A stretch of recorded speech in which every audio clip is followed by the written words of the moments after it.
Hey guys, I'm back. Trail Forks time again here at Riverhead Forest in Auckland.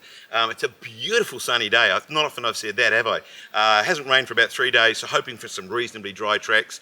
Gonna do Sexy Chicken today. It's down as a sort of dark blue trail, 820 metres of descending. No, sorry, that'd be cool, wouldn't it? 820 metres of distance, 1 metre of climbing, 65 metres of descending. So anyway, come join me for a bit of Sexy Chicken. Alrighty, Sexy Chicken time. And as you can see, looks positively dry, really. Certainly for this track. Now, if you watched my last Trail Forks video, and the fact I didn't make one last week, some of you may be wondering, did I actually die?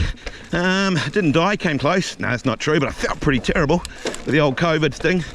So yeah, I'm feeling okay, and we're back to riding.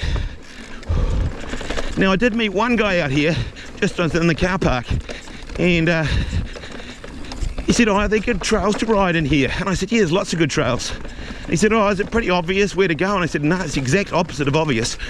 You really need to know where you're going. And I said, have you got Trail Forks? And he says, I don't even have a phone. So you think I'm crazy, at least I have a phone and a Garmin satellite emergency response beacon.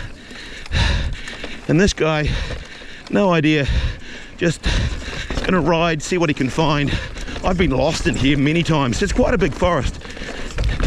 In fact, if you look on Trail Forks, look how big Wood Hill is, and then look how big this forest is.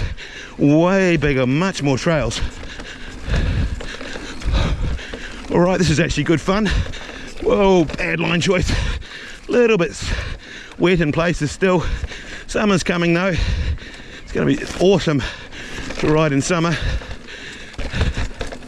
Now these trails in Riverhead, pretty much like a lot of places in winter, everything's a grade harder, if not two, than normal. In summer, everything's pretty rideable. Okay, let's have a feature, eh? All right, Trail Forks, you know the story, has to have a feature. Now this may not look much of a feature, but I will explain. Okay, so it's drying out a fair bit, but you can see that a lot of people would naturally take the lower line, but you can see it's all wet and horrible, whereas up here, it's quite dry.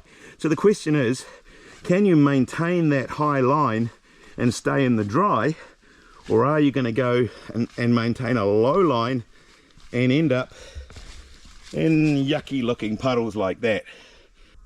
All right, we'll set up some cameras and have a play and see if we can keep the high line, eh? Alrighty, line choice number one, which is the boggy line. So, through there, through the mud. And it works, just get a bit muddy I suppose.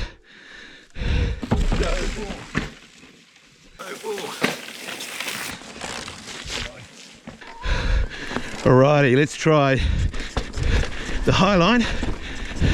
Can we get, yeah, look at that.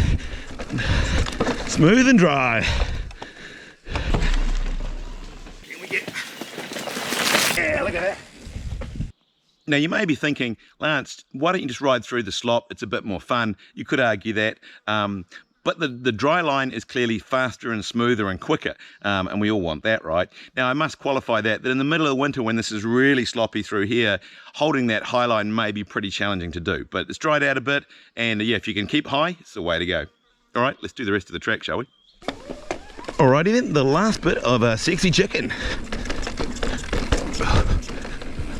Little jump.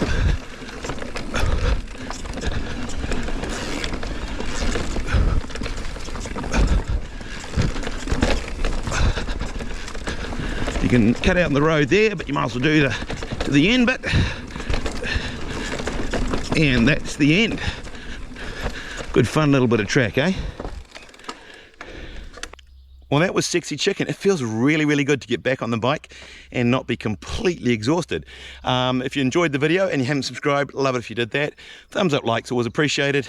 Always love hearing your comments, and we'll see you on the next trail.